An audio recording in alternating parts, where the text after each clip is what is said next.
Primeira carta de Paulo aos Coríntios, capítulo 1, versículo de número 30. A palavra do Senhor nos diz assim: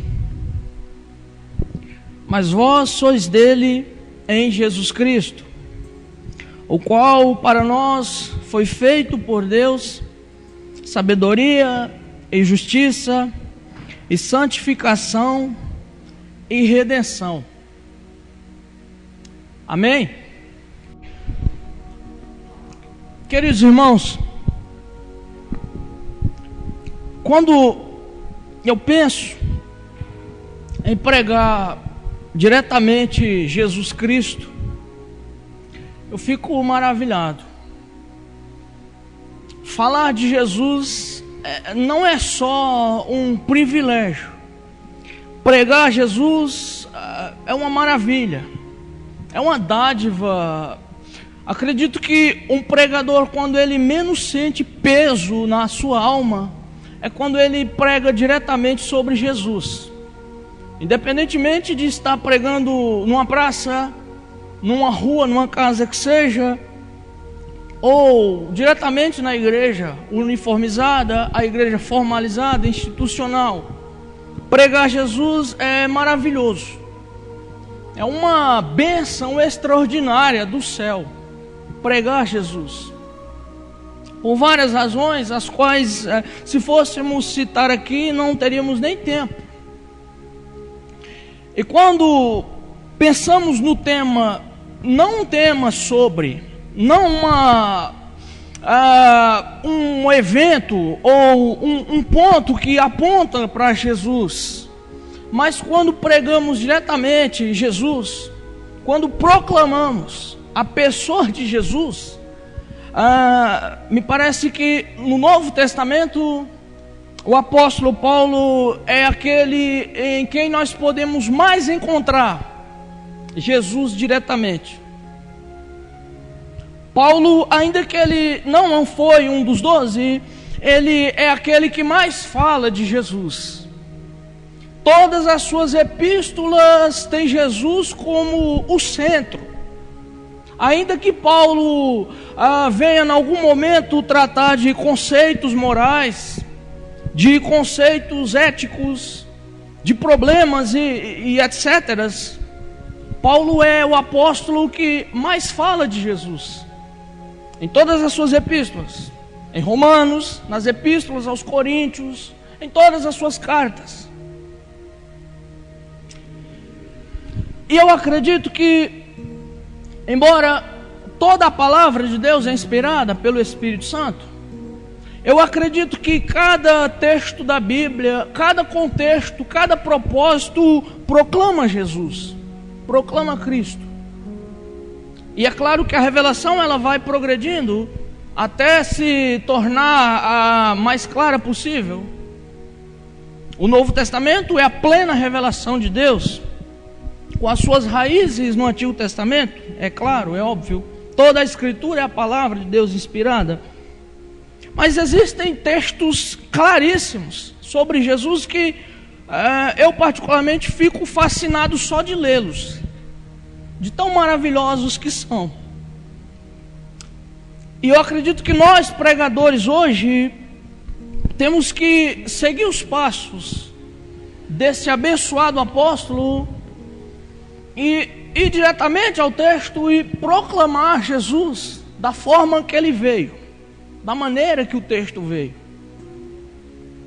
E eu hoje, seguindo esse texto do apóstolo Paulo, mais especificamente esse texto que nós lemos, eu gostaria que você guardasse esse tema aí. Na verdade é um versículo: Cristo, sabedoria, santificação, justiça e redenção. Eu gostaria que você memorizasse esse versículo, porque é nesse tema que eu quero trazer essa mensagem hoje. Eu quero seguir os passos de Paulo e tentar entender quais verdades embutidas, reveladas nessas 4 palavras sobre Jesus. Amém? Pois bem,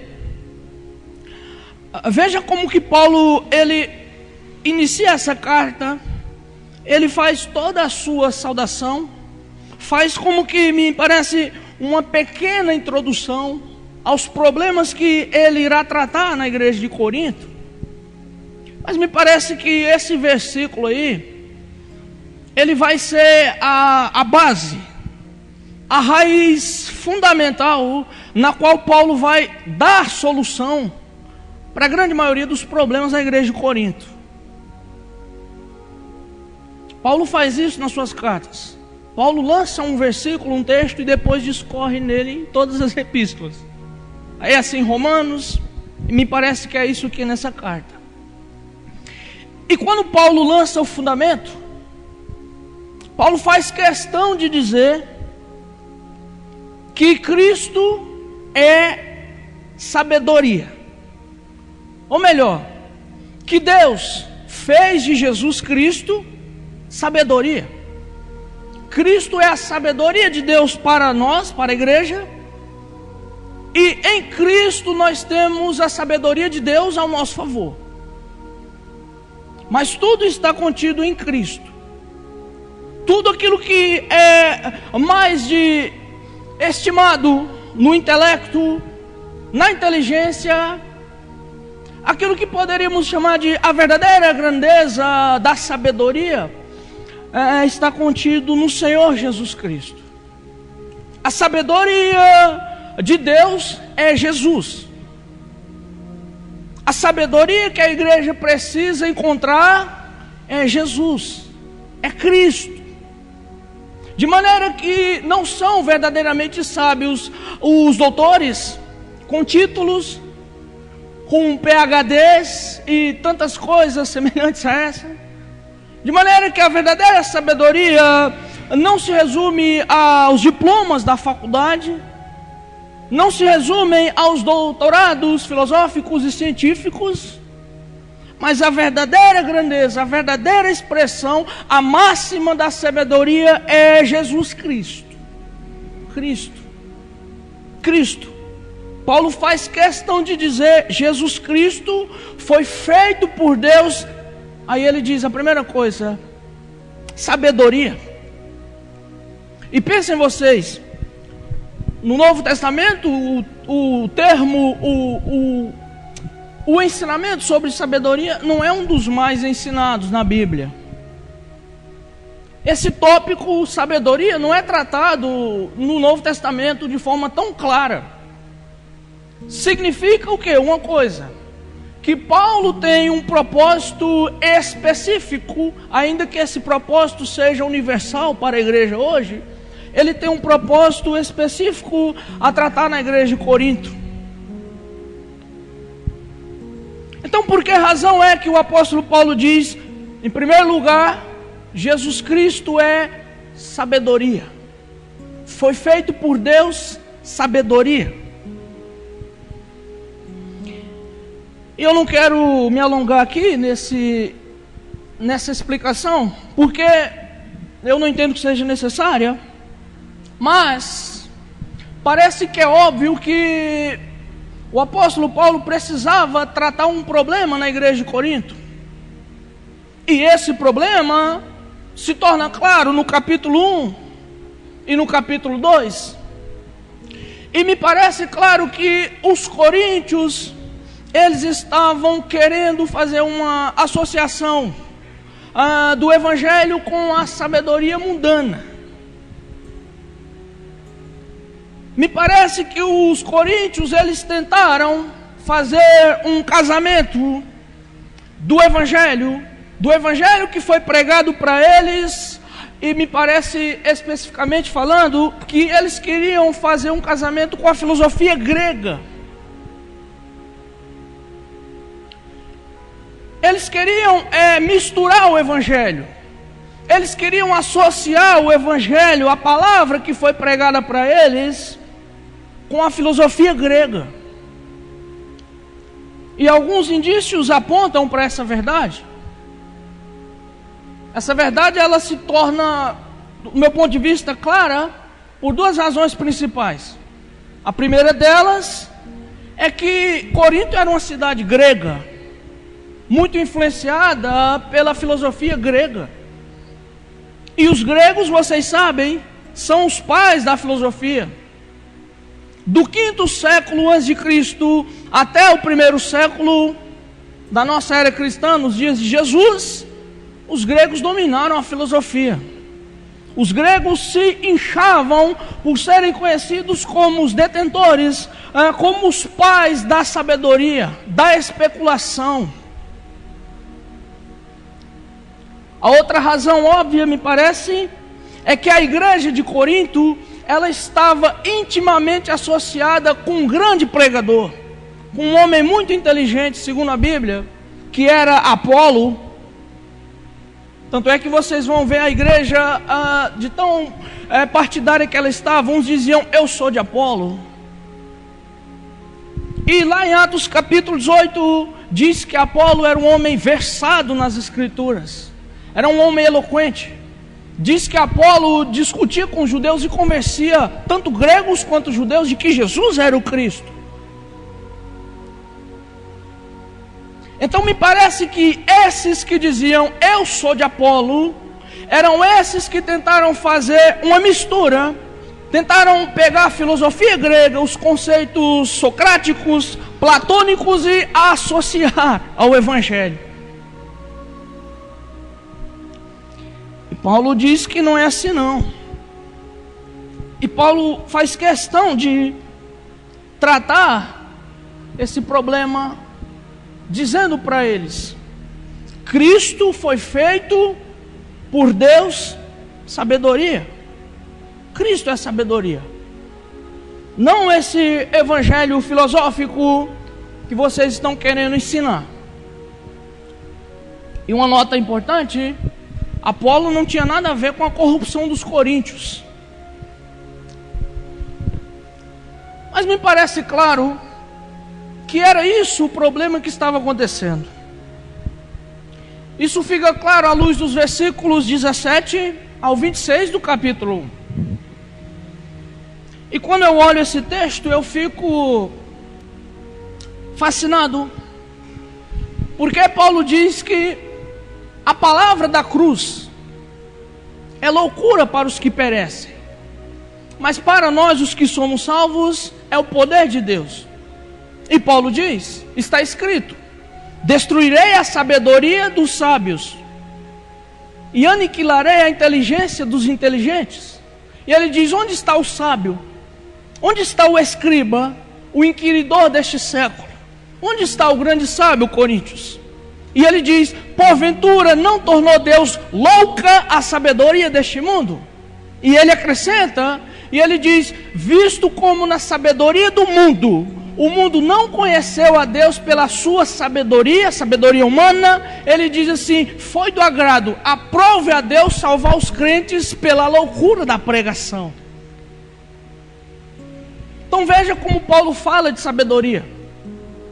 E usa a palavra da cruz para contrastar a sabedoria desse mundo. E Paulo combate essa tendência de duas maneiras. Ele combate pregando o evangelho puro, que é a palavra da cruz. A palavra da cruz. E de fato, no capítulo 1 ele diz assim, os judeus pedem um sinal. E ele diz, os gregos buscam sabedoria. E ele diz, mas nós pregamos a Cristo crucificado, que é loucura aos gregos e escândalo aos judeus. Paulo combate essa tendência pregando o evangelho da cruz. E ele diz, a loucura de Deus é mais sábia do que os homens. E ele diz, Deus escolheu as coisas loucas desse mundo para confundir as sábias. E ele diz, para nós os que somos salvos, a palavra da cruz é poder de Deus e sabedoria de Deus. Jesus é a sabedoria de Deus para a sua igreja. Paulo combate também essa tendência maligna, mostrando o poder do Evangelho. Mostrando como que há uma grande diferença entre o poder da filosofia, entre o poder da sabedoria humana e o poder do Evangelho. E de fato ele diz, principalmente no capítulo 2, e ele diz assim: a minha palavra, a minha pregação não consistiu em palavras persuasivas de sabedoria humana. E ele diz: eu não fui ter com vocês com sabedoria. Eu não fui, Coríntios, pregar para vocês discussando sobre os filósofos. Ainda que Paulo era um homem sábio, até hoje os próprios filósofos, os próprios historiadores, os próprios intelectuais dizem que o apóstolo Paulo ainda hoje é um dos homens mais sábios do mundo. Ainda hoje o livro de Romanos é tido como um dos livros mais intelectuais da história. E Paulo disse: quando eu fui pregar para vocês, eu não fui citar filósofo. Eu não fui pregando sabedoria do homem, para que a palavra e o evangelho de Cristo não se apoiassem em sabedoria humana, mas no poder de Deus. E ele diz: eu estive convosco em fraqueza, em temor, em grande tremor. E acrescenta dizendo que a palavra de Deus é poder. E ele diz assim: mas eu fui pregar para vocês em demonstração do Espírito, mostrando claramente que há uma grande diferença entre a sabedoria desse mundo e o Evangelho. E o Evangelho. Os coríntios, me parece, queriam abraçar um evangelho filosófico, mas Paulo diz: está errado isso aí. Está errada essa tendência. Não é assim. E me permitam fazer uma aplicação aqui. Em primeiro lugar, não precisamos desprezar a sabedoria antiga. Não é necessário. Para você crer no Evangelho, você não precisa desprezar. Você pode usar dessas coisas. Porém, há uma grande diferença. A filosofia, a sabedoria tem o seu lugar, tem a sua utilidade. Mas o Evangelho vai além disso. O Evangelho ultrapassa isso. Os filósofos antigos, todos eles já foram. A palavra de Zoroastro não vai te salvar. A palavra de Sócrates, de Platão, de Aristóteles, de Demócrito, de Leucipo, de Sêneca, de Marco Aurélio, de Cícero, o grande orador de Roma, não vai salvar ninguém. Só o que salva o ser humano é a palavra do Evangelho, é a palavra da cruz. Coríntios, vocês precisam entender que é o Evangelho puro e simples.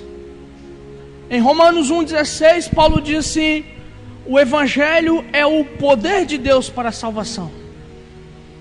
Vá até um acadêmico, vá até um professor, vá até um filósofo versado em todas as letras e discuta com ele o dia inteiro, e você não vai convencer ele de nada, nem ele vai te convencer. Mas pregue o Evangelho, fale Jesus Cristo salva, pregue o arrependimento, e o Evangelho transforma. Nunca vi ninguém dizendo assim: a filosofia salvou a nação. Já viu? Nunca vi ninguém dizendo assim: eu venci as drogas porque eu li Diálogo de Platão. Já viu? Nunca vi. Nunca vi ninguém dizendo assim: hoje eu sou um homem liberto porque eu li O Mundo das Ideias de Platão. Já viu? Eu uma vez li um livro do Nietzsche e eu fiquei irritado. Se eu fosse um homem maligno, eu teria me transformado num demônio. Mas uma vez eu li Jesus dizendo assim: porque me diz Senhor, Senhor, e não faz o que eu mando, e eu me transformei. Porque o Evangelho transforma.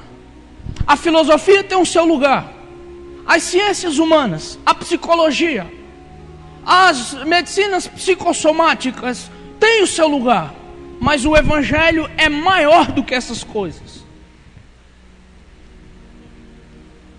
Platão e Sócrates têm o seu lugar, e é lá que eles devem estar, mas no Evangelho não cabe.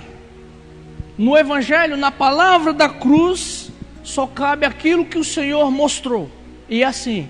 E é somente esse evangelho puro, que essa palavra da cruz, que é loucura para os gregos, que transforma. Mas em segundo lugar, eu quero considerar que se Paulo teve que lidar com esse problema em um mundo onde não se tinha internet, em um mundo onde não se tinham montanhas de livros, em um mundo onde uma ideia demorava anos para circular, onde as pessoas se comunicavam por cartas ainda. Agora imagine essa problemática hoje, quando você escreve um texto aqui e o sujeito lá do Polo Sul escuta, o sujeito lá do Polo Norte lê. Se nos primórdios, quando o cristianismo estava florescendo, essa problemática já era evidente, imaginem hoje. Mas eu quero destacar uma tendência que, do meu ponto de vista, é maligna, não provém do Santo Evangelho de Deus, que são os chamados coaches. Vocês conhecem essa filosofia moderna? Vocês têm visto esses técnicos usando o Evangelho? Coach é uma palavra que quer dizer técnico, estrategista, um estudioso que aplica ideias. E vocês têm visto isso aí? E as igrejas, não se tem mais o Evangelho genuíno, puro. Eles não vão para um púlpito dizer assim: arrependam-se e creiam no Evangelho. Eles não vão no púlpito pregar: sejam santos porque eu, Senhor, sou santo. Eles não vão no púlpito pregar: orai e vigiai para que não entreis em tentação. Eles vão para o púlpito ensinar pessoas métodos, boas maneiras de reger seus negócios, de tratar suas vidas. Eles, me parece que querendo dar um ar de utilidade, porque parece que o evangelho simples não é útil para eles. Eles estão fazendo isso nas igrejas. Eles não são de Deus. Eles não são. O evangelho não é uma carta com técnicas, com manual de como você ser bem sucedido na vida. O evangelho não se resume a 7 chaves para se obter o sucesso, 20 portas para alcançar o portal maior. O evangelho é o poder de Deus. É o poder de Deus para a salvação. De que adianta você intelectualizar uma pessoa, tornar-lhe um general das batalhas da vida, e a alma ir para o inferno? Nenhum homem, por mais intelectual que seja, o mais versado, o maior intelectual eleito nessa terra, se não se arrepender, se não tiver o evangelho, irá direto para o lago de fogo. Então isso é um desvio perigoso. Então uma pessoa que precisa ouvir o evangelho, que precisa escutar, arrependa-se, está escutando boas maneiras de como viver a vida. Penso que se o apóstolo Paulo falasse com esses ensinadores de hoje, eu creio que ele diria: vocês não leram, não entenderam nada que eu escrevi nos capítulos 1 e 2 da Epístola aos Coríntios?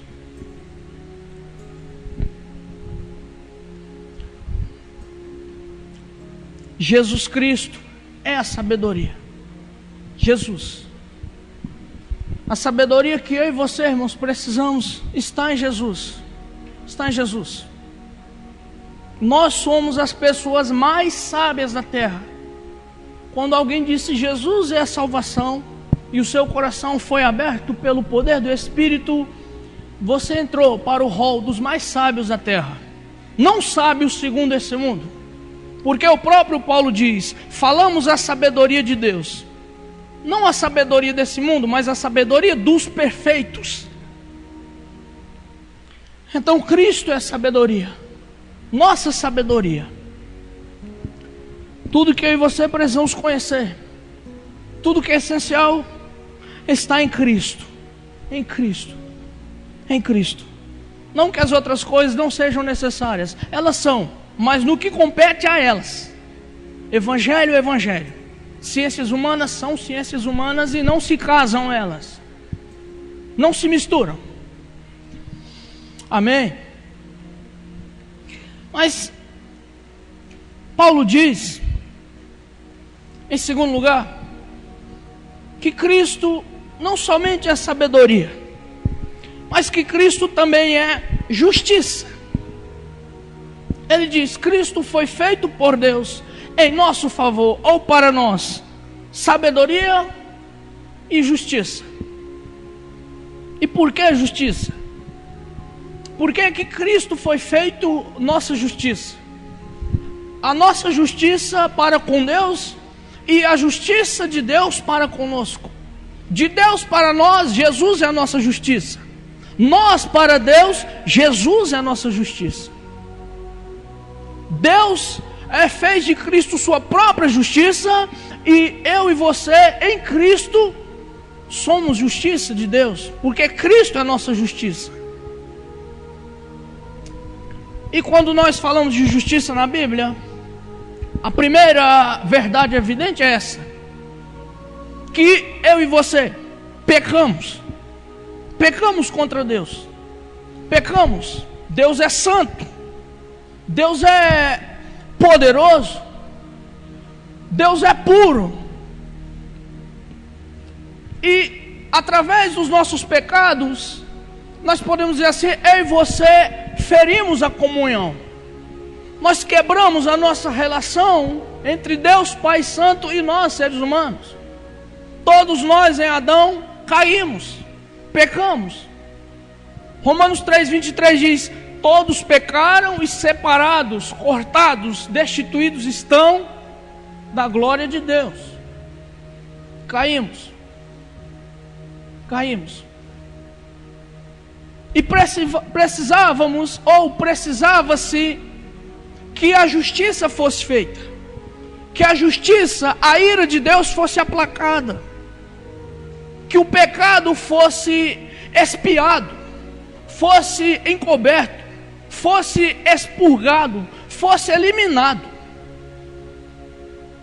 E é por essa razão que Isaías 53, versículo de número 5 diz assim: o castigo que nos traz a paz estava sobre ele. Quando Jesus foi para o Gólgota, quando os soldados o castigavam, quando ele foi para a cruz morrer, foi para tirar o meu e o seu pecado. Então ali a ira, a justiça de Deus estava sendo satisfeita. Deus impôs o meu castigo e o seu castigo sobre o Senhor Jesus. Sobre Jesus. Paulo diz que éramos por natureza filhos da ira. Estávamos perdidos.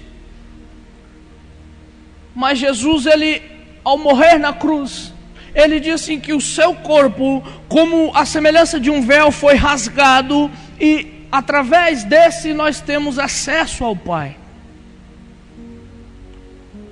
Esse é o primeiro conceito de justiça. Em Colossenses 2,14 ele diz assim, que Cristo, ao morrer na cruz, ele riscou a dívida. Havia um escrito que era contra nós, que testificava contra nós. E Paulo diz, esse escrito aí, Cristo cravou na cruz. De maneira que a igreja não deve mais nada ao Pai. Porque quando a igreja se apresenta a Deus, por isso que ele diz, em meu nome, não se vê mais você como igreja. Quando eu me apresento perante Deus, Deus não me vê. Deus vê a justiça que há em Cristo Jesus. De maneira que quando eu apareço, não é a minha imagem perdida em Adão. Meus pecados castigados em Cristo agora me possibilitam de que aquela imagem que Adão perdeu quando pecou no Éden, quando desobedeceu, que Deus disse assim, não coma, e ele desobedeceu comendo, e Deus disse, maldita é a terra por tua causa, de maneira que agora quando eu apresento diante de Deus, Deus já não me vê como um velho Adão, mas Ele me vê como o segundo Adão, que é o Senhor Jesus Cristo. É o Senhor Jesus. Então a justiça divina é Cristo nesse sentido. Nesse sentido. Como disse um poeta do século XVI, Senhor, eis-me aqui, não trago minhas obras, mas trago as minhas justiças no Senhor Jesus. Cristo é nossa justiça. Mas há uma razão por que Paulo tem que inserir aqui Cristo como justiça. E a razão, penso eu, é que estava havendo um problema terrível na igreja dos Coríntios. E esse problema ele vai tratar no capítulo 6. E acontecia que alguns irmãos da igreja de Corinto tinham alguns problemas a resolver. E alguns desses problemas eram, me parece, de cunho moral. Alguns eram de cunho, vamos dizer assim, talvez trabalhista. Talvez um irmão contraía uma dívida com outro irmão e talvez não conseguia pagar. E vocês sabem que naqueles dias o seu nome não ia para o Ceasa. Você era levado a um tribunal e ali você levava alguns castigos. Se você não desse um jeito de conseguir pagar a dívida ao seu aquele que te pedia que pagasse, você era castigado, e quando você não tinha condição alguma de pagar, você era vendido como escravo. Até os judeus, o povo de Deus, tinha essas leis aí. E aí, a igreja de Corinto estava acontecendo isso. E Paulo disse assim, vocês enlouqueceram. Como é que vocês ousam levar a causa, o julgamento de vocês perante os infiéis, que eram as autoridades?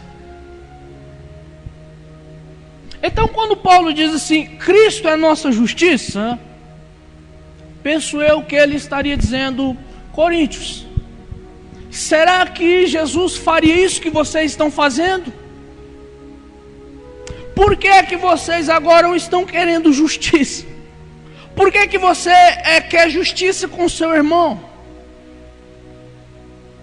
Será que Jesus faria isso com você? Será, ó irmão de Corinto, será que se Jesus tivesse uma pendência, você tivesse uma pendência com Jesus, Jesus agora iria até uma autoridade romana e processaria você? Cristo, nossa justiça. Ou seja, se Paulo diz Cristo é a nossa justiça, significa que Cristo é o meu espelho de justiça. Então, embora alguns estivessem perante a lei, em seus direitos, Cristo não faria tal coisa. Porque Jesus, a lei de Jesus está ali, em cima da lei humana. Nenhuma justiça, por mais aceitável moralmente que seja, segundo os nossos olhos, está acima da justiça de Deus, que é Jesus. Que é Jesus. Que é Jesus. Em outras palavras, o que eu vejo aqui nesses coríntios era a falta de amor ao próximo. Era a falta de perdão. Perdão. E eu quero fazer uma aplicação dessa palavra. Em que sentido eu e você poderíamos levar uma causa perante um tribunal? Eu e você. Que seja uma causa trabalhista, que seja uma causa de ofensa moral. Em que razão poderíamos? À luz da palavra de Deus. Do meu ponto de vista, em nenhuma hipótese. Cristão jamais poderia levar um outro cristão, irmão, a um processo. Cristão, igreja, irmãos, Mas João, tem um que está dentro da lei. Se os dois têm discernimento e são cristãos, conseguem se resolver. Ah, mas foi grave demais a situação. Perdoe o seu irmão. Mas eu tenho direitos. Que sejam. Jesus é nossa justiça. E aí eu diria para você e para mim, se nós tivéssemos direito uns para com os outros, e um de nós devêssemos direitos que seja perante a lei, pense nos direitos que Jesus abriu mão para salvar eu e você. Então Cristo, minha justiça, nossa justiça, espelho de justiça, será que Jesus reivindicaria direitos? Depois de tudo que ele fez? O mesmo apóstolo Paulo diz em Filipenses capítulo 2, versículo 5, de sorte que haja em vós o mesmo sentimento que houve em Cristo Jesus, que sendo em forma de Deus, não teve por usurpação ser igual a Deus, mas aniquilou-se a si mesmo, tornando-se servo e semelhante aos homens. E na forma de servo humilhou-se, aparência de homem, e na forma de homem tornou-se escravo, humilhando-se até a morte e morte de cruz. Então o caminho do cristão, ainda que ele esteja com direitos perante a lei, o caminho dele seria: abra mão dos seus direitos. Paulo está convicto de que se eles são cristãos e de que se Cristo é a justiça deles, eles resolveriam esses problemas dessa forma. Que justiça? Mas eu fui injustiçado. Sua justiça não é Jesus? Não é Cristo? Então perdoe. Aprenda o que significa eu te perdoo. Cristo é nossa justiça, Paulo diz. Mas, em terceiro lugar, essa palavra é abençoadora. Paulo diz que Jesus é a nossa santificação. Cristo, sabedoria e justiça e santificação. Santificação. O que significa isso? Duas coisas. A primeira delas, que o que Cristo fez só teve o sentido que fez por causa de uma coisa: aquele que em tudo foi tentado, mas sem pecado. Sem pecado. De maneira que tudo que eu e você façamos, tudo que nós possamos reivindicar perante Deus, não teria sentido. Porque ainda que as nossas obras fossem as melhores, as mais louváveis, ainda assim o pecado estaria misturado ali com as nossas obras. Os interesses seriam manifestos, os interesses pecaminosos, mas só Jesus é aquele que veio, se encarnou, assumiu nossa natureza humana não caída pelo pecado, mas uma natureza humana, herdou a nossa natureza, não nossa corrupção, mas mesmo sujeito às corrupções desse mundo, ele em tudo foi tentado, mas não pecou. Não pecou.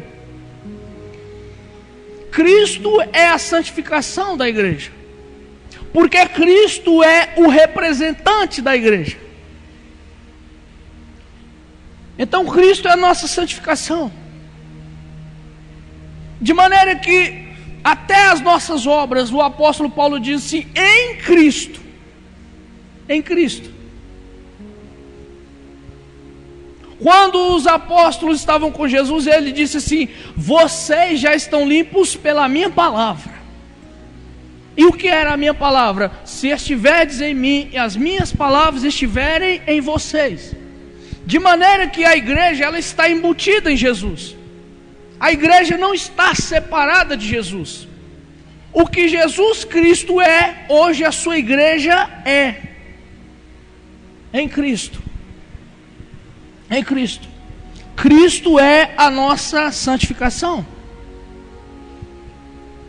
Mas também há um propósito especial e específico, porque Paulo faz questão de dizer já no começo da carta: Cristo, nossa santificação. E se tem um problema que a igreja de Corinto enfrentava, era que a igreja era uma igreja imoral. E os irmãos de Corinto pecavam, e estavam pecando de maneira a escandalizar não somente a igreja, mas as igrejas em todos os lugares. A igreja de Corinto talvez seja a igreja mais problemática do Novo Testamento. E de maneira tal que no capítulo de número 5, já nos versículos primeiros ali, 1 e 2, Paulo diz assim: não tem condição, não acredito. Como é que vocês admitem no meio de vocês um caso em que a madrasta tinha relação com o genro, com o enteado, é assim que chama, né? Então era terrível. E no versículo 2, Paulo diz assim: vocês estão inchados, de maneira tal que nem houve arrependimento. E Paulo diz assim: como é que vocês nem se entristeceram por haver tal coisa? Então o que significa isso, João? Significa que se Paulo diz assim: Cristo é nossa santificação, Paulo está querendo, nas palavras dele, incitar, emular aqueles cristãos a reverem o cristianismo que eles viviam. Não teria sentido se Cristo, você crê em Cristo e vive uma vida imoral, era isso que ele dizia. Não tem sentido vocês serem uma igreja cristã que professam o Evangelho e não viverem o Evangelho. Como é que vocês admitem tal coisa? E lá no final ele diz: tiram esse filho da iniquidade do meio de vocês.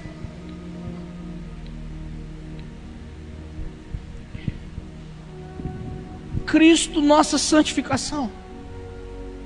A igreja de Corinto estava recheada de pecados, principalmente ligados à imoralidade. E de fato, quando Paulo fala de santificação, principalmente nessa carta, ele diz que nós somos morada do Espírito Santo. Somos templo do Espírito Santo. Sois morada de Deus. Deus disse: serei para eles pai, e eles me serão por filhos. Serão meu povo e eu serei o seu Deus. De maneira que apartai-vos, saiai do meio deles e não toqueis nada imundo. Vocês são templos do Espírito Santo.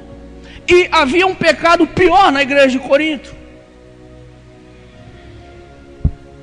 E me parece que alguns homens ou alguns jovens da igreja de Corinto,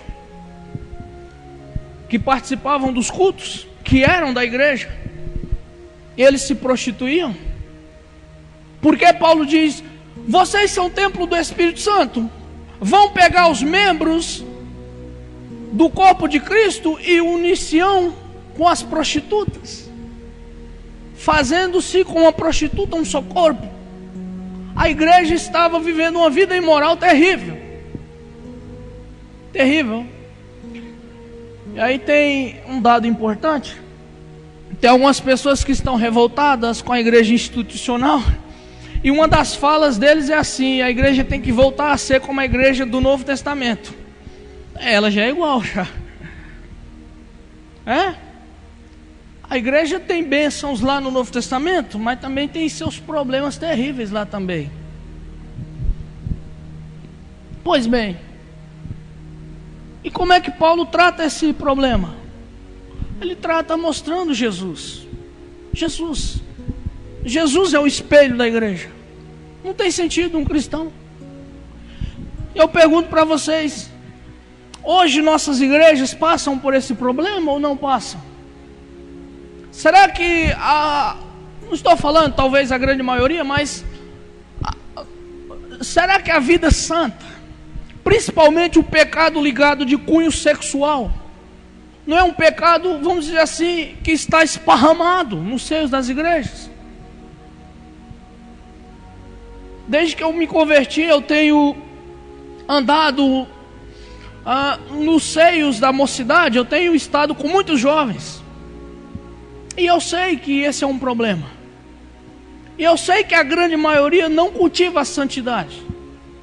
E eu sei que, assim como no mundo, a prática do sexo sem um casamento é comum, isso está entrando no seio das igrejas. Está acontecendo a mesma coisa. Mas a palavra do Senhor para nós é essa: ser cristão significa ser santo. Jesus é a nossa santificação. Então nós temos que ser santo. Sede santos porque eu, Senhor, sou santo. Cristo é a santificação. Não é a nossa liberdade para a fornicação. Paulo diz: Cristo é a nossa santificação.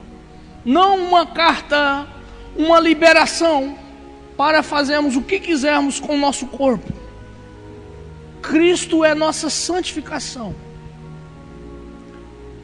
O que Paulo queria dizer para eles era que não tem sentido vocês serem de Cristo e viverem na prostituição. Não tem sentido. Não tem sentido. Cristo é a nossa santificação. A evidência de que eu estou em Cristo é que eu me santifico. Se você está em Cristo, você se santifica, porque Cristo é santo. Santo. Hebreus capítulo 12, versículo 14 diz: segui a paz com todos e a santificação, sem a qual ninguém verá o Senhor. Ninguém verá. Santo. A evidência de uma igreja genuína, do ser igreja individual, indivíduo, é que o Espírito Santo trata no seu coração, de que você é lavado pela palavra, de que você é lavado na sua vida.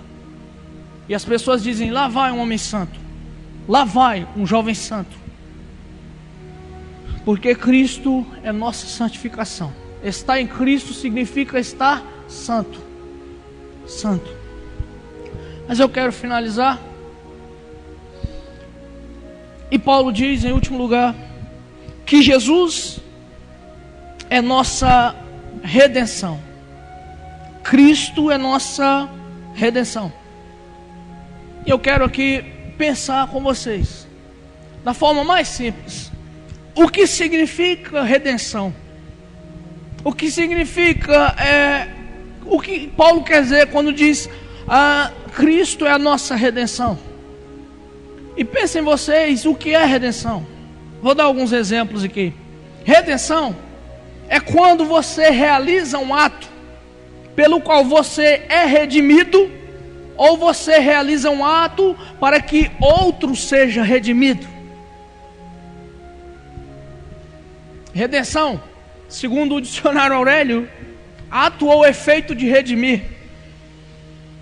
Foi Jesus que fez um ato e nos redimiu. Um exemplo prático: quando o marido ofende a esposa, aí a esposa faz aquela cara por um período, e aí depois ele vai lá, compra um presentinho, umas flores perfumadas, e apresenta para ela. No fim do dia ele foi redimido, veio perdão.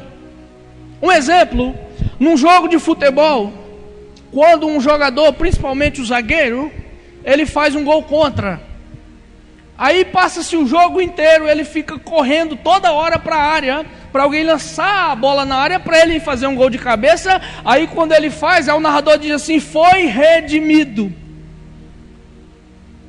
Não é verdade?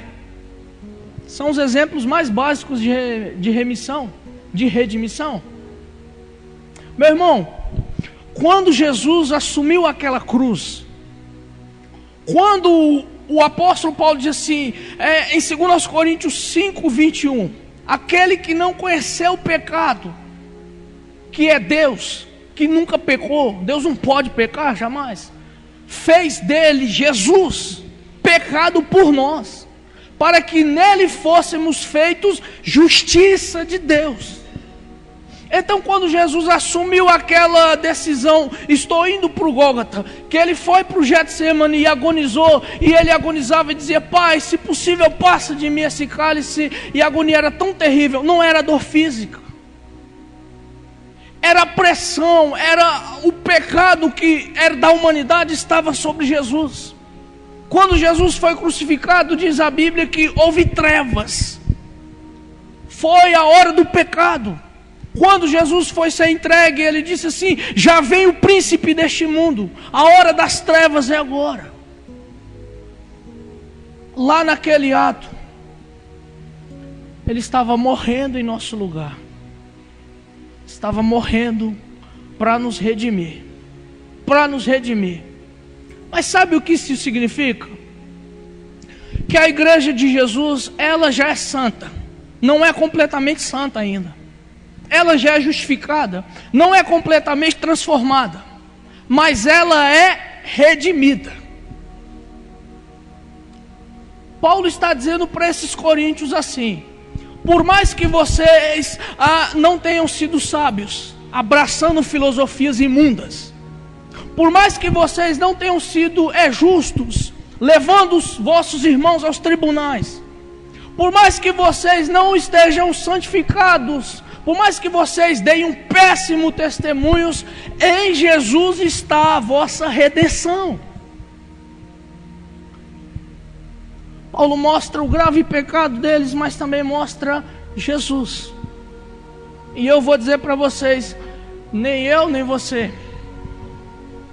é pior ou melhor do que um membro da igreja de Corinto. A igreja de Corinto é a igreja Reviver. A igreja de Corinto é a igreja Assembleia. A igreja de Corinto é a mesma igreja presbiteriana. Mas Cristo é o remidor, é o redentor da sua igreja. E a aplicação principal que vem para mim e para você é essa: por mais que nós nos esforcemos, hora ou outra nós vamos ter que lidar com o pecado. Seja um pecado de maneira a escandalizar a igreja, ou seja um pecado de maneira a nos deprimir. Mas eu quero dizer que Jesus é a nossa redenção. Jesus. Lutero dizia assim: se Satanás lançar 1 milhão de pecados diante da sua face, diga para ele que de fato você é pecador e que falta mais pecados para ele listar. Mas também diga para ele: eu sei de tudo isso, mas diga, igual Jó disse: eu sei que o meu Redentor vive. Meu Redentor vive. Cristo é a nossa redenção. Mas eu quero já finalizar.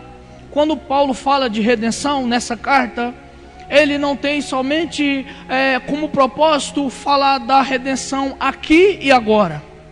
Ou seja, ele não quer dizer para nós assim: tudo bem, Cristo é o redentor de vocês. Ele tem em mente também o conceito de redenção, pensando na eternidade. E é por essa razão que vocês vão encontrar um longo capítulo, que é o capítulo 15. É o capítulo 15. Cristo redimiu a sua igreja, não somente agora, mas Cristo redimiu sua igreja para sempre. Para sempre. A grande redenção da igreja, a grande transformação vai estar na glória eterna, na eternidade. Cristo fez tudo isso por mim e por você.